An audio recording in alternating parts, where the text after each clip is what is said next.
distintos supuestos. El primero, que está en azul, es qué pasaría si todos los países de la Tierra aplicaran las mismas políticas de los Estados Unidos durante los últimos 35 años. Es decir, ¿qué pasaría si siguiéramos en la ruta neoliberal? Pues lo que pasaría, como lo podemos ver en azul, es que aumentaría todavía más la desigualdad en el mundo. El escenario rojo y naranja significa el escenario en que, con métodos matemáticos y magias que hacen los economistas, se plantearía que todos los países de la Tierra siguieran a su aire, cada quien con sus mismas políticas. China aplicando lo que ha aplicado, Estados Unidos lo que ha aplicado, Brasil lo que ha aplicado, México lo que ha aplicado. Pero, si todos los países de la Tierra aplicáramos políticas similares a las que aplicó Europa durante los últimos 35 años, tendríamos el escenario en verde, que como podrán ver, nos indica una reducción de la desigualdad. En resumidas cuentas, y con esta evidencia, la desigualdad, el incremento de la desigualdad sí es evitable. Dicho de otra forma, sí tenemos la gran posibilidad de reducir la desigualdad. Y con ello, por supuesto, los niveles de pobreza en las poblaciones. Es importante tener este primer escenario. Primera idea potente que quería compartir. Segunda idea potente. Yo sé que igual estas gráficas todavía están un poquito más lejanas. Nos vamos a concentrar en una, por favor. Queda la parte de arriba. Lo que habíamos mostrado en distintos escenarios era un reporte de un periódico francés que se llama El Mundo Diplomático, que en el 2009, a raíz de la crisis financiera que después generó una crisis económica, publicaron cómo es el mundo de la economía financiera. Y me voy a concentrar en esta gráfica. Si podemos picarle, vamos a hacerlo varias veces, pero poquito a poco. Hasta ahí estamos bien. En verde, pueden ver las flechitas que colocamos ahí. La gráfica refiere a un día de transacciones en el mundo, en el planeta Tierra. Las unidades están en miles de millones de dólares. Poco importa en este momento, más bien lo que quiero es tener un impacto visual con ustedes. Podemos ver a la izquierda, en la parte bajita, cuánto corresponde del comercio mundial donde están incluidas todas las mercancías del mundo, los celulares, los automóviles, la ropa, los alimentos, a cuánto equivale de todo lo que se mueve en dinero en un solo día en el planeta. Ya lo vieron, ¿no? Casi no aparece. Posiblemente las personas que estén hasta atrás les cause problema verlo, pero ven la flechita. El segundo ladrillito, un segundo compañero, ladrillito equivale al Producto Interno Bruto Mundial. Es decir, ahí está integrado el comercio, pero también las nóminas de los funcionarios públicos que estamos acá, los mecanismos que tenemos al interior para tener seguros, para tener manejo de presupuestos, etcétera, etcétera, y una serie de productos que, bueno, nos tardaríamos mucho, que contabilizan el Producto Interno Bruto de cada país y después sumado nos da el Producto Interno Bruto Mundial. Como vemos, es más o menos unas 3 veces mayor al comercio mundial, pero miren el tamañito que tiene. Compañeros, si le damos por favor. En un tamaño similar, si bien está un poquito en un ladrillito marrón, tenemos el equivalente a los mercados bursátiles. ¿Qué significan eso? Las acciones que están puestas en bolsa de valores. Ahí están las de Apple, las de Cemex, las de Bimbo, las de Televisa, las de grandes empresas que cotizan en bolsa como una manera de financiarse, que ciertamente tienen una conexión con la economía real, pero ya empiezan a estar en lo que llamamos la economía financiera y que equivale al Producto Interno Bruto del planeta Tierra en economía real. Siguiente, por favor. Hay otro tramo grande que llamamos mercados de intercambios, que ya son productos financieros más sofisticados, tan sofisticados que en muchas ocasiones tienen poquito que ver con la economía real. Ahí, por ejemplo, están los mercados de futuros. Ayer que estábamos en la costa y veíamos esas plantaciones enormes de plátanos, hay mercados de futuros de plátanos, especialmente 4 mercancías que llaman los softs, en los mercados financieros, el algodón, el café, el arroz, el azúcar por ahí. ¿Dónde está el maíz, los plátanos que podemos vender, perdónenme, que podemos consumir en el 2023? ¿Dónde están del planeta Tierra? No existen. No existen todavía. Sin embargo, ya podemos comerciar con ellos, aunque no existan. Esto tiene que ver, su origen no es, digamos, del demonio, tiene que ver con que si justamente yo tengo una empresa cuya materia prima es el maíz, digamos, una empresa de tortillas, pues yo quiero que esté activa dentro de 5, dentro de 10 años. Y si hay alguien que me puede garantizar precio, pues lo compro. Es un vale. Pero eso tiene que ver con las prácticas neoliberales. Que el mundo, en la globalización neoliberal, esté tan conectado que si a Juan ustedes le compran un vale hoy, un bono, por 10,000 toneladas de maíz, que quieren que se las entregue dentro de 5 años, pues se la van a comprar a Juan si Juan les asegura que tiene conexiones comerciales y políticas en distintos sitios de la tierra, porque a lo mejor si se me pierde la plantación de África, pues la puedo reponer con la de Brasil o con la de Laos. Es un mundo interconectado que permite eso.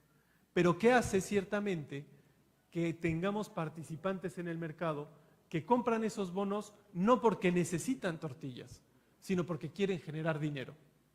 De tal suerte que alguien me puede comprar 10,000 toneladas de maíz hoy a un precio para venderlas en el 2025, pero el bono intercambiarlo antes teniendo una ganancia sustancial. A lo mejor soy muy rápido y son conceptos complejos, pero lo que quiero decir es que es la talla del dinero que ya no está en la economía real, que no produce empleos, que no compra materias primas directas, que no consume energía, que no está con la gente.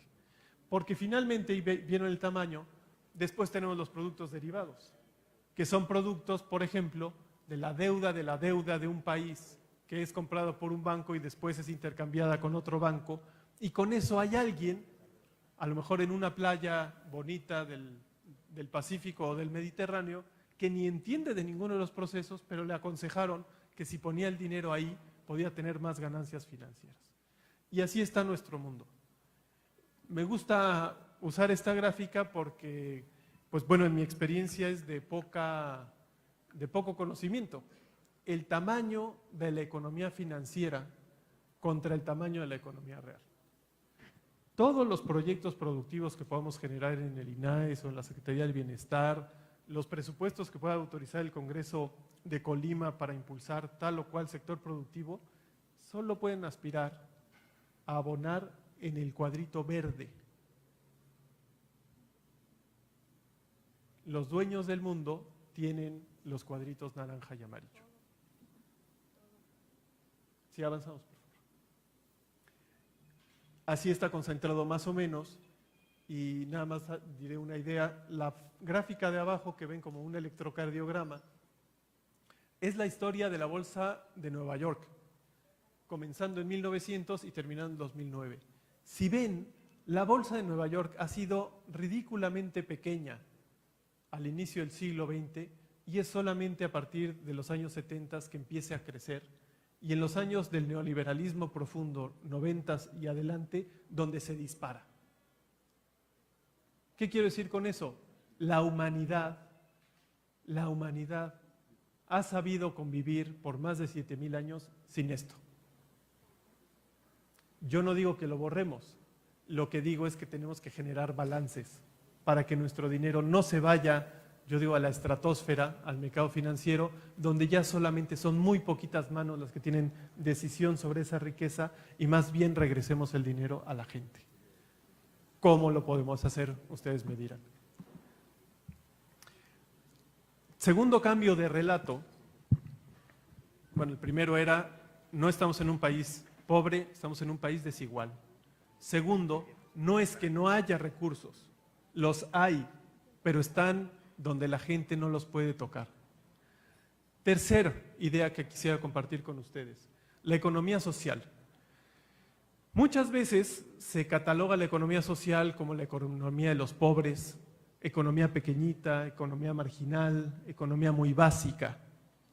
Y eso no solamente es falso, sino que es una mentira. Es decir, intencionadamente se dice el dato falso para generar otros escenarios.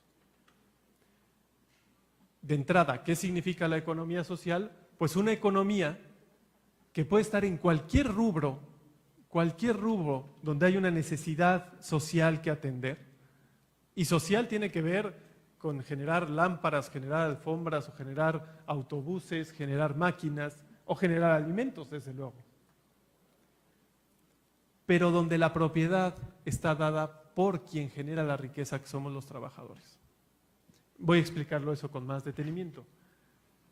Es una economía que a mí me gusta mucho, está inspirada, bueno, no solo por esta frase, pero esta es una de las frases inspiradoras de la economía social, en concreto del cooperativismo del País Vasco. La decía uno de sus motivadores, el cura José María Arizmendiarrieta, decía: no hay transformación económica sin transformación social y no hay transformación social sin transformación económica. Creo que lo dije al revés, pero no importa, el orden de los factores en este caso no altera el producto. Es decir, ¿cómo generar una transformación económica tremenda, pero viendo que el único sentido de la transformación económica es que las personas vivamos bien? ¿Y cómo hacerlo al revés también? Solo vamos a poder alcanzar nuestro bienestar si tenemos una transformación económica profunda. En México tuvimos en los últimos 35 años una transformación económica sumamente profunda, pero que no ha beneficiado a las mayorías, que ha concentrado la riqueza en pocas manos y que ha hecho que las estructuras que actualmente vivamos pues tengan muchos problemas sociales, esos que están relacionados con la violencia y la delincuencia, con la pobreza, con la falta de acceso a oportunidades. Pero bueno, frase inspiradora. Si quieren avanzamos. Les decía yo, se cataloga la economía social como pequeñita y eso es una mentira. Afortunadamente hoy tenemos datos ya para poder corroborar que la economía social ni pequeñita ni marginal. La Alianza Cooperativa Internacional y un grupo de universidades generó el Monitor Cooperativo Internacional y quiero dar una muestrita de ese informe para sostener la idea que les estoy planteando. Hicieron un análisis como de 2.600 cooperativas en el mundo y se centraron en 300, que ellos han llamado las 300 más ricas del mundo. ¿Qué significa una cooperativa rica? Pues una cooperativa que factura por arriba de $100 millones al año. De esas, cuando menos hay 300 en el mundo, y generan esa ganancia, $2.16 billones. Quien quiera consultarlo, ahí está la referencia, monitor.coop, C-O-O-P de cooperativa. Si avanzamos, por favor. Si a mí me dicen, bueno, ¿y dónde están? Pues están más o menos repartidas ahí. Verán que hay una concentración en Europa bastante fuerte y en los Estados Unidos, en Norteamérica, hay una concentración bastante importante. Pues si me dicen, ¿cuánto es $2.16 billones? La verdad es que se me complica, no me caben tantos ceros en la cabeza. Por eso tenemos esta gráfica. Lo que quisimos hacer fue comparar, si le damos otra vez comparar, por favor. Dos más, por favor. Esa cifra, 2.39 billones, equivale al Producto Interno Bruto, un poquito abajo del Producto Interno Bruto de Francia, que es la sexta economía del planeta. Pero ojo, estamos hablando solamente de las 300 cooperativas más ricas. No estamos hablando del mundo en general de la economía social. Ante eso no tenemos un estudio serio que nos pueda decir cuánto realmente asciende la economía social en el planeta, pero sí podríamos decir que cuando menos equivale al doble. Es una inferencia muy, muy sencilla. Si fuera el doble, le damos por favor, compañero, estaríamos arriba de la economía japonesa, que es la tercera economía del planeta. Conclusión, hoy podemos aseverar que la economía social y el cooperativismo, cuando menos, en dinero, equivale a la tercera economía del planeta, cuando menos. Pero la economía social, si bien produce dinero, ya lo hemos dicho, lo que más hace es producir bienes sociales. De eso se trata la economía social. Pero para ir cambiando el relato en que la economía social es chiquita y marginal, pues yo tengo que recurrir a los datos que a veces entendemos más rápido. Y para eso me ayuda a ilustrarlo con algunos ejemplos mundiales, por favor. Por ejemplo, el grupo Mondragón en el País Vasco es una cadena de unas 103 cooperativas que tienen de todo, supermercados, bancos. Ayer que íbamos hacia Manzanillo veíamos en la carretera un montón de autobuses de la marca Irizar. Bueno, Irizar fue en unas buenas décadas una de las cooperativas del grupo. Tiene una fábrica aquí en Querétaro que genera los autobuses que vemos en la autopista Colima-Manzanillo y muchas otras carreteras del país. Es decir, el cooperativismo no solamente está en el sector agrícola o sector primario, puede estar absolutamente en cualquier rubro de la economía. Para cerrar, estas son más o menos 90,000 personas que facturan en un año más o menos lo mismo que todos los migrantes mexicanos nos envían en remesas desde Estados Unidos.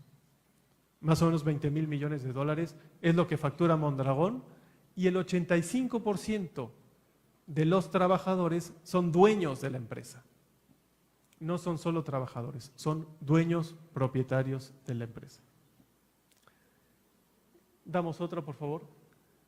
Me gustaría mostrarles, cuando yo sea grande, me gustaría que nuestro mercado financiero se parezca a esta gráfica.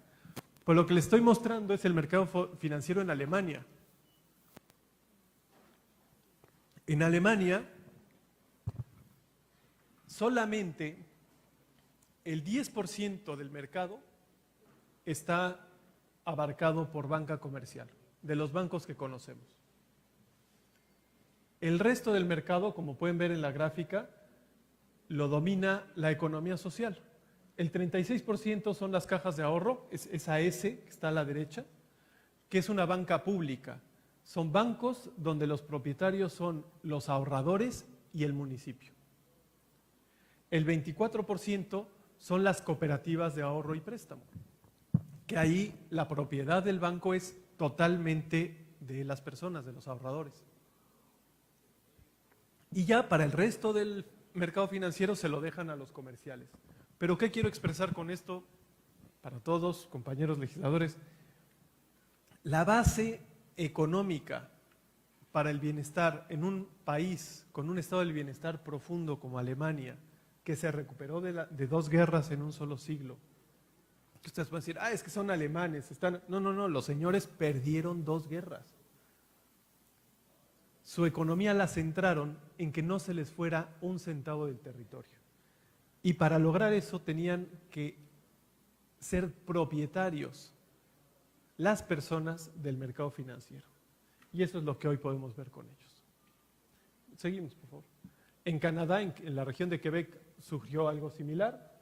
Es curioso que en Quebec hay 12 millones de personas y hay 9 millones de ahorradores en este banco que se llama Desjardins, que es un banco cooperativo y que es responsable de muchísimo desarrollo territorial. Si avanzamos. En Seúl, pronto viene el alcalde de Seúl a firmar un acuerdo con la alcaldesa de la Ciudad de México. En Seúl se tuvo una política de impulso a las cooperativas urbanas de servicios y especialmente con jóvenes muy fuerte, que tuvo el ascenso como acabamos de ver. Seguimos, por favor. En Japón, si alguien les dice seguridad alimentaria, pues se ríen, porque gran parte del mercado agrícola y de pesca está concentrado en una cooperativa que tiene 12 millones de personas. Una cooperativa agrícola y pesquera de 12 millones de personas, con la cual, como no hay un énfasis de lucro, la población puede acceder a productos de calidad y garantizados en el tiempo. Por favor. ¿Cómo estamos en México? Bueno, antes de eso, si ven, vuelvo a recapitular, el cambio de narrativa, no somos un país rico, somos un país desigual. Hay de otra, sí hay de otra, y en gran medida tiene que ver con que nos apoderemos de los mercados, como gente, y en eso radica el modelo de la economía social. Ahora sí, ¿cómo estamos en México? Pues miren, podemos estar muchísimo mejor, pero afortunadamente no estamos en ceros. Este es un ejercicio que hicimos, curiosamente, como consultores hace 5 años para el INAES y que ahora podemos tener la posibilidad de ejecutar. Pero bueno, ahí los datos que teníamos es que tenemos, ahora les voy a mostrar, ese era el dato de 2013, ahora les voy a mostrar el 2019, pero cuando menos 12 millones de socios. Ahora les voy a explicar un poquito más. Tenemos 61,000 organismos del sector social de la economía. Ahí el número de cooperativas de ahorro y préstamo que se tenían en ese momento. Algo que tiene que ver con lo que recorrimos en estos días. Todavía en nuestro país el 53% del territorio nacional es propiedad social, ejidos o comunidades. Y ahí, en esa propiedad social, está alojada el 80% de la biodiversidad. Cuando somos un país de los países llamados megadiversos, es decir, estamos en el top 5 mejores países con mayor fauna y flora del planeta. Y la noticia es que el 80% de esa riqueza natural se encuentra en propiedad social, en el ámbito de acción de la economía social. Avanzamos otro, por favor. Esta gráfica está actualizada al último informe que ha tenido el FOCOP, que es el Fideicomiso de Supervisión Auxiliar que tienen las cooperativas de ahorro y préstamo, autorizadas por la Comisión Nacional Bancaria de Valores. Y hay un número que cuando yo lo presento le impacta a muchas personas. Cuando menos tenemos 8,162,000 socios de cajas de ahorro y préstamo. 8 millones. En un país cuya población económicamente activa, ¿cuánto andamos? Estamos abajito de los 40, ¿no? Y además, cuando tenemos un mercado informal tremendamente grande. Cuando los datos, bueno, no me gusta llamarlo informal, pero bueno, se entiende, ¿no? ¿Qué significa que la gente trabaje sin seguridad social, sin estar dado de alta, etcétera? Pero estos ahorradores forman parte de la economía formal. Así es que en México, aunque todavía nos falta por crecer, lo que yo comparto con las autoridades que tienen que ver con las normativas es que yo sueño con que en unos 20 años tengamos cuando menos 50 millones de ahorradores. Por eso para mí ahorita esto sería poquito, porque yo quiero soñar con los 50 millones de ahorradores que tengan su dinero no en un banco, sino en su banco. Hoy esos ahorradores tienen 160,000 millones de pesos en sus cuentas. Desgraciadamente las políticas del régimen anterior hoy imposibilitan que ese dinero esté puesto para el desarrollo. Y estamos trabajando para encontrar la mejor manera para hacer que ese dinero que es de la gente no sirva para que compren una televisión o un automóvil. Bueno, si lo quieren hacer, que lo hagan. Pero hoy, si lo quieren invertir en un invernadero, en una comercializadora, ayer el proyecto que nos pedían se me olvidó el nombre de la máquina que tritura, ¿no? Una máquina para triturar la arena que tuvo a bien el volcán de Colima regalar, una crima, gracias. Hoy se la piden al INAES y está bien, es nuestra obligación, pero el sector tiene el dinero. Lo que el Estado mexicano le está impidiendo es que el sector utilice su dinero y eso tenemos que cambiarlo. Lo tenemos que cambiar a nivel federal, pero también creo que las normatividades estatales podrían ayudarnos a fomentar, ya voy poniendo aquí algunas tareas que podemos compartir, fomentar apoyos productivos siempre y cuando estén apalancados por el dinero de las cooperativas. Un ejercicio que ya tuvimos este año en el INAES fue poner garantías líquidas para que sí sea posible. Digamos, es un tema de normatividad, pero con una garantía líquida se le suelta se da permiso al banco cooperativo de hacer la inversión. Cuando menos, las cooperativas nos han propuesto multiplicar por 5 lo que el INAES pone como garantía líquida.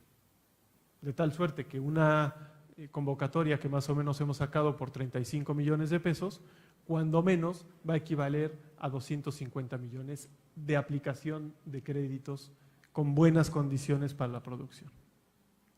Y eso pues, es muy poquitito, pero ellos son los que tienen el dinero. Si avanzamos, por favor. Lo que nosotros nos toca gestionar en el Instituto Nacional de la Economía Social es el programa de fomento a la economía social. Es un programa derivado de la Ley de Economía Social y Solidaria que fue promulgada en el 2012, que es una ley reglamentaria del artículo 25 constitucional que en el párrafo octavo se refiere al sector social de la economía. Y ahí ya describe al sector social de la economía como aquel sector de propiedad social donde las empresas están integradas y donde las grandes decisiones están tomadas por las personas que trabajan por encima de las personas que invierten solamente capital, en resumidas cuentas. Y ya desde la Constitución se nos da un catálogo de entidades jurídicas del sector social de la economía, que básicamente son los ejidos, las comunidades y las cooperativas. Pero también están las uniones de crédito, las mutuales, etcétera. Una lista más o menos de 9 entidades, pero que esencialmente se concentran en estas: las cooperativas, las comunidades y los ejidos. Si avanzamos. Vale la pena hacer esta anécdota. La Constitución se reformó en 1983, el artículo 25 constitucional, donde nos hablaba de una economía mixta, la economía mexicana: economía pública, economía privada y economía del sector social de la economía. 3 sectores. Pero se tardó el Estado mexicano del 83 al 2012, es decir, casi 30 años, se tardó el Poder Legislativo en promulgar la ley secundaria, la ley reglamentaria del artículo 25 referida al sector social de la economía, que es la Ley de Economía Social y Solidaria. Fíjense, 30 años donde se había reformado la Constitución y no habíamos podido tener la ley. Coinciden con los 30 años de una sola forma de mirar el desarrollo de nuestro país, que a la manera neoliberal. Viene el 2012 y entonces se genera el Instituto Nacional de la Economía Social, pero el legislativo lo que ordenó fue hacerlo transformando una institución previa, que tenía unos 25 años de creación, que era el FONAES, el Fondo Nacional de Apoyo a Empresas de Solidaridad, que era concebido así, como un fondo, dinero para que llegara. Pero cuando hace 5 años pudimos participar de una discusión, no con funcionario, y ahora nadie sabe para quién trabaja, y yo terminé trabajando para lo que ahora nos toca a nosotros implementar, planteamos que el instituto realmente tuviera acciones de instituto y no de fondo, que se nos viera como realmente una institución de fomento y generación de políticas públicas en todos los niveles de gobierno para favorecer al sector social de la economía. De tal suerte que planteamos que en lugar de que el objetivo único del INAES fuera dar dinero, en una concepción que en lo personal, lo digo personalmente, no institucionalmente, pero no me gusta nada, que es esa concepción del fondo perdido, porque lo que estamos diciendo es pierde el fondo. Pues resulta que ese fondo es dinero público y eso es dinero sagrado, no lo podemos perder. Pero la antigua concepción era, sí, es que no lo estamos perdiendo, estamos dando dinero a proyectos que no importa si quiebran. Lo importante es que podamos tener una gestión política de los grupos, de tal suerte que en gran medida el dinero del INAES, incluso el sexenio anterior, se iba a intermediarios, en su gran mayoría organizaciones campesinas, más bien a los líderes de las organizaciones campesinas que gestionaban los recursos con el gobierno. Llegaba algo de dinero a la gente, pero ellos concentraban muchísimo dinero. Afortunadamente el presidente ha dicho, eso se acabó y el dinero tiene que llegar directo a la gente. Pero además en nuestra concepción el INAES no solamente tiene que hacer que llegue el dinero a la gente, sino que tiene primero que visibilizar a la economía social como una opción sumamente profunda de desarrollo para nuestro país. ¿Qué es lo que estamos haciendo en este momento? Por eso me siento tan contento de la oportunidad de compartir con ustedes esto, porque yo estoy casi seguro que esta concepción de economía social difícilmente había llegado. Y eso lo vimos, hicimos un estudio donde el 90% de los mexicanos no conoce o no entiende plenamente qué es eso de la economía social. Entonces ahí estamos todos. Yo estuve ahí hace un ratito, bueno, hace unos años. Por eso nuestra primera misión es ir diciendo qué es eso realmente la economía social. Y vamos a seguir redondeando el concepto. El segundo objetivo del INAES es fortalecer capacidades para hacer economía social. Es como bailar la bamba, se necesita otra cosita, ¿no? No solamente el decir vamos a hacer una cooperativa. Hacer cooperativas es muy fácil.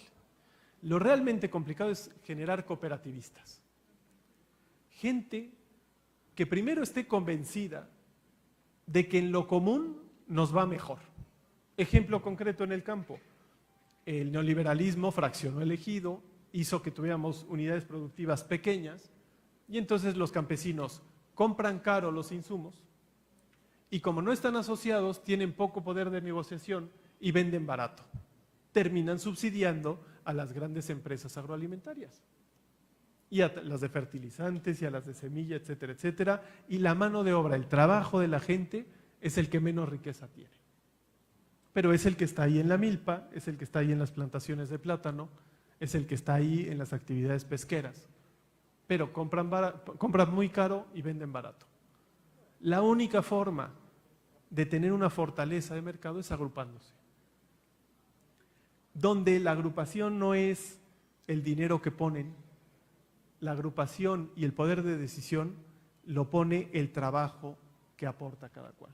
Pero eso hay que saberlo gestionar. Por eso es que el INAES tiene que generar mecanismos de formación para que el proyecto social de la empresa social, sea un ejido, una comunidad, una cooperativa, etcétera, realmente se lleve a término. ¿Para qué estamos juntos?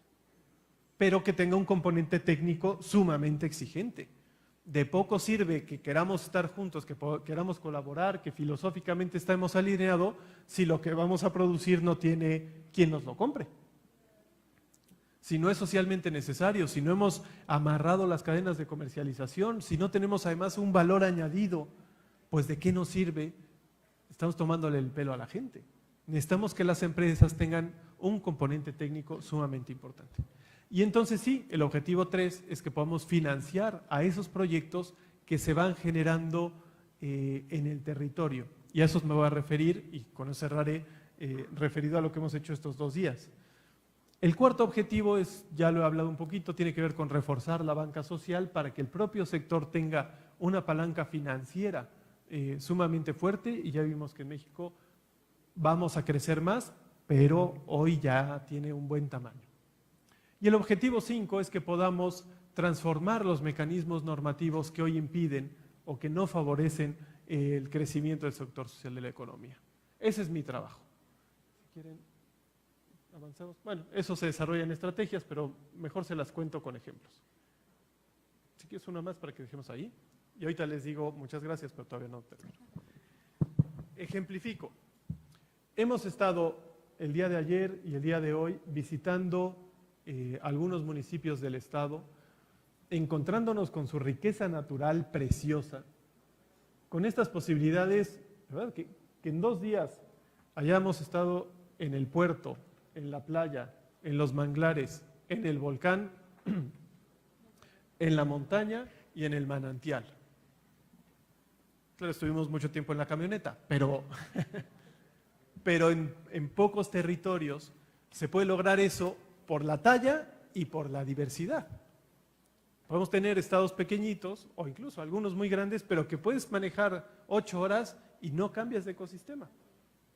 Aquí tenemos esa gran posibilidad. Por eso hemos dialogado, pues un sueño compartido que tenemos con la señora delegada, que podemos tener una cadena, unos eslabones de turismo de naturaleza que puedan fortalecer las capacidades económicas de sitios que o gestionamos colectivamente o no se gestionan.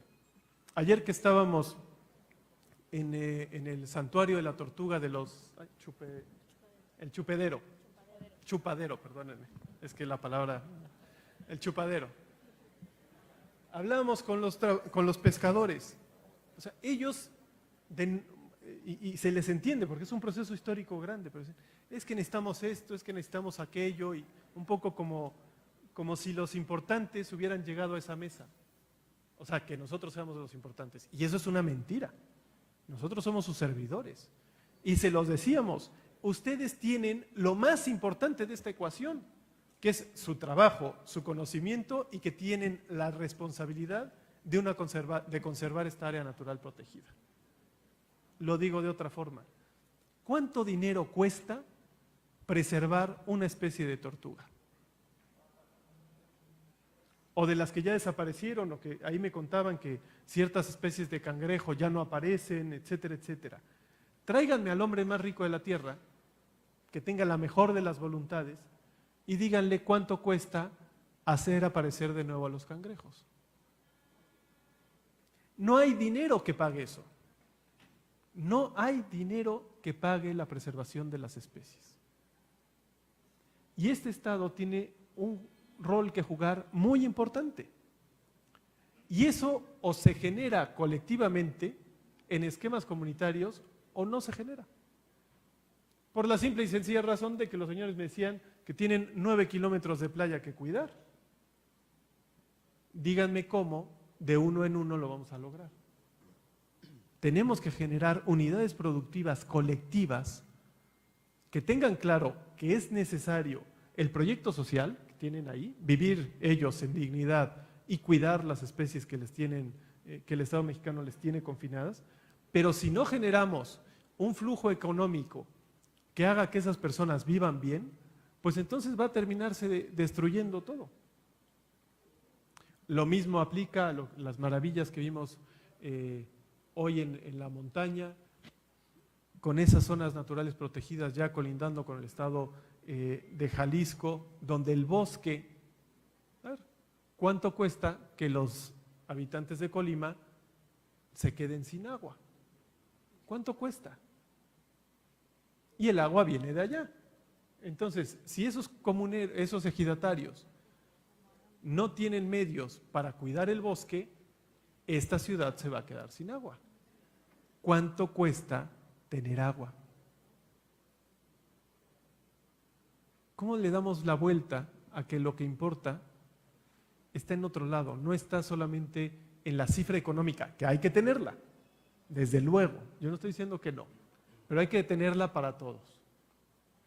A eso nos referimos con economía social. A tener en el muy corto plazo, y además miren cómo me emociono, les juro que los he visto en varios sitios del mundo, personas que dicen, o sea, ¿cómo yo escribí la economía social?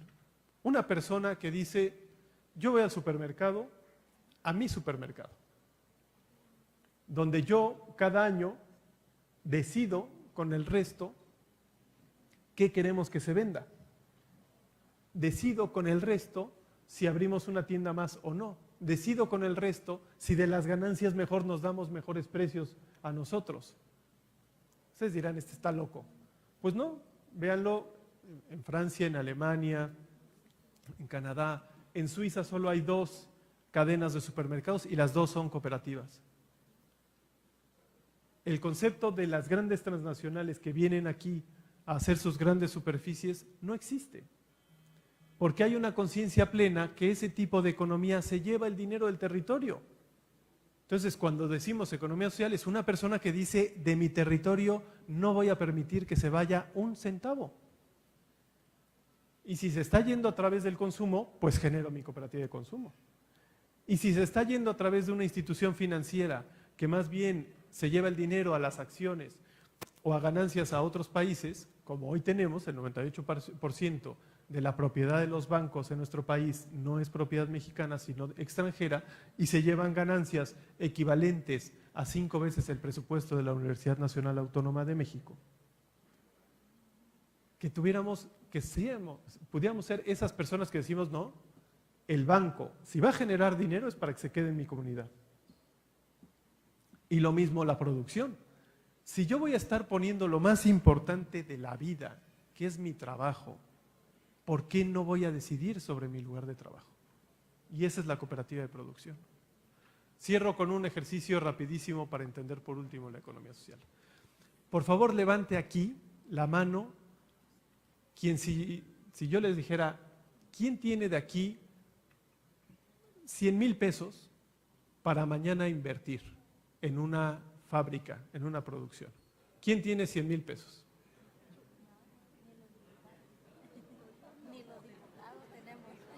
Dicen, ni los diputados. Una persona. Ok, una persona. Qué bueno para que haya. Ahora cambio la pregunta. Y además, imagínense, compañeros diputados, que van a su distrito y hacen esta pregunta. En una reunión con 200, 300 personas. Hacen esta pregunta. ¿Quién tiene mañana 100,000 pesos? 10,000 pesos para invertir. 10,000 pesos para invertir. ¿Cuántas personas levantarían la mano? En cambio, les hago esta pregunta. ¿Quiénes de ustedes, para el día de mañana, tienen su fuerza de trabajo para ir a generar riqueza? Ahí está el gran cambio de narrativa y de paradigma. Tenemos que partir de lo que sí hay, no de lo que no hay. Nos han dicho durante años, es que necesitamos inversiones para poder activar la economía. Eso es importante, muy importante.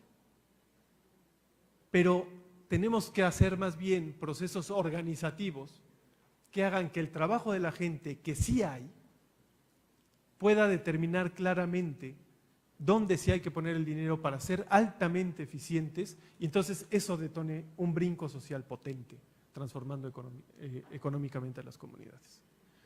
Ese es el trabajo del INAES. ¿Qué queremos que suceda? Pues, y que estamos comprometidos, que pues, podamos tener la confección de proyectos sumamente planeados, no como la política pública era antes, en que, el INAES sacó dinero para invernaderos de jitomate.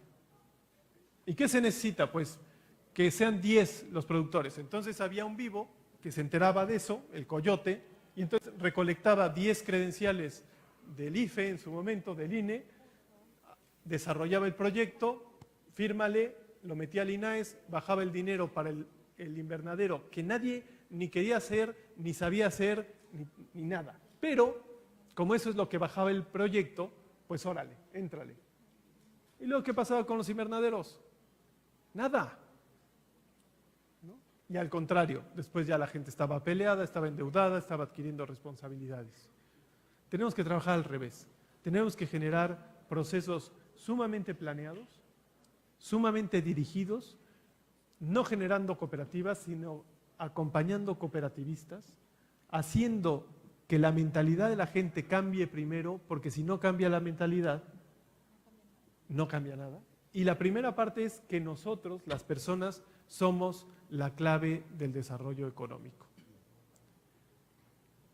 Yo estoy seguro que en el trabajo conjunto, lo que vamos a hacer con todos ustedes, pues desarrollaremos a lo mejor unos 3, 4 proyectos potentes para este año en el estado de Colima, y eso nos va a servir como muestra para otros estados y para nosotros mismos en el estado de Colima para seguir fomentando este tipo de actividades. Pues les agradezco mucho y quedo a su entera disposición. Agradeciendo esta conferencia magistral, Proyectos Productivos en la Economía Social y Solidaria del maestro Juan Manuel Martínez Lubier, saludamos también a las y los diputados que se han incorporado, la maestra Rosalba Farías, Luis Rogelio Salinas, Remedios Olivera, Marta Mesa, Julio Anguiano, Miguel Ángel Sánchez y por supuesto a nuestra presidenta del Congreso, a la diputada Blanca Livier Rodríguez, agradeciéndoles a todos. Y ahora, a nombre de los diputados y diputadas de la 59ª legislatura, el diputado Vladimir Parra Barragán, en su calidad de presidente de la Comisión de Gobierno Interno y Acuerdos Parlamentarios, entregará un reconocimiento al maestro Juan Manuel Martínez Lubier.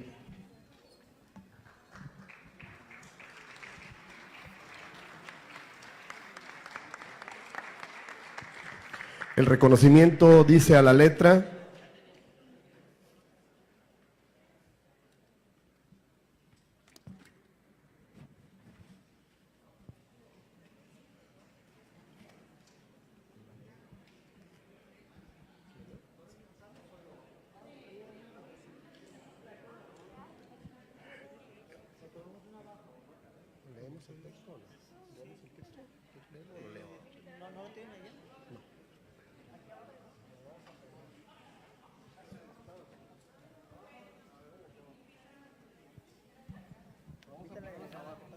le pedimos a la delegada, la maestra Indira, que que pase por favor al frente para la foto del recuerdo también.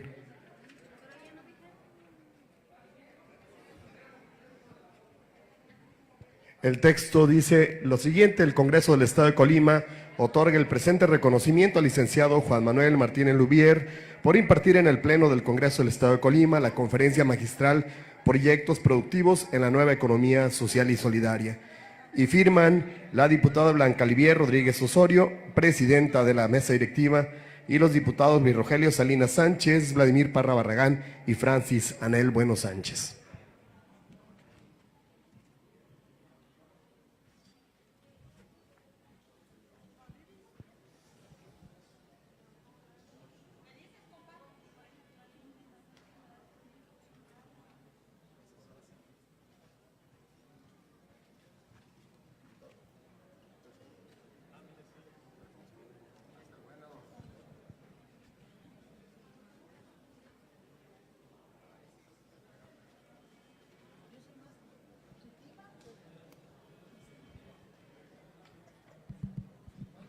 El Congreso del Estado agradece a todos su presencia y participación y los invitamos para que estén al pendiente de diversas actividades que se estarán llevando a cabo en el pleno de este Congreso del Estado de Colima. Gracias a todos por su asistencia y participación.